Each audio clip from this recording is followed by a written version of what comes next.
પરંતુ જવાબ દેવાની વાત હોય ત્યારે મેં ત્યારે પણ ચેલેન્જ આપી હતી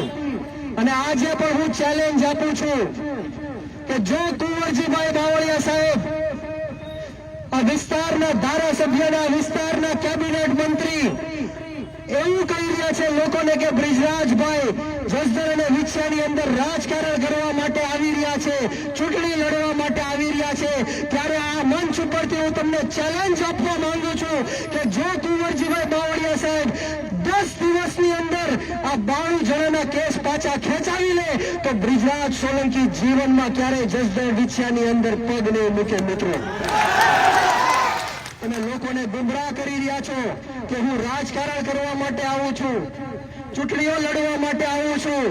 આ મીડિયાના માધ્યમથી તમને ચેલેન્જ આપું છું કે 10 દિવસની અંદર જો કુંવરજીભાઈ બાવળિયા સાહેબ આ જસદણ વિછિયાના 18 વરણના લોકોના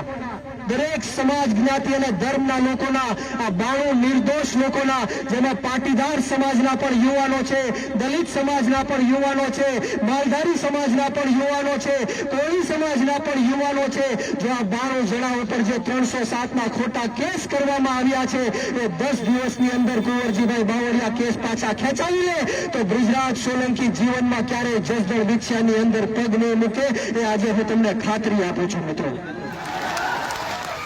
અને વાત રહી તમે મારી પેઢી ઉપર ગયા, મારા પરિવાર ઉપર ગયા, મારા બાપ ઉપર પણ ગયા, કોઈ વાંધો નહીં, હું સહન કરી લઈશ. તમે મારા ઇતિહાસની વાત કરી, અમારા ભૂતકાળની વાત કરી, ત્યારે બાવળિયા સાહેબને કહેવા માંગીશ કે તમારો સમય, તમારી તારીખ અને તમારી જગ્યા મને કહેજો, હું તમારી સાથે ડિબેટ કરવા માટે આવીશ. તમે લોકોને અમારો ઇતિહાસ ને અમારો ભૂતકાળ કહેજો, હું તમારો ઇતિહાસ લોકો વચ્ચે મૂકીશ અને લોકો નક્કી કરશે કોણ સાચું અને ખોટું. મિત્રો, અને કુંવરજીભાઈ બાવળિયા સાહેબને કહેવા માંગુ છું કે તમે મારા વડીલ હતા, વડીલ છો અને વડીલ જ રહેશો. તમે ભલે મને ગાળો આપી, ભલે મને મારા વિશે ઘસાતું બોલ્યા, મને અપશબ્દ કીધા, હું તો 30 વર્ષનો યુવાન છું. તમે જેટલા વર્ષ ધારાસભ્ય રહ્યા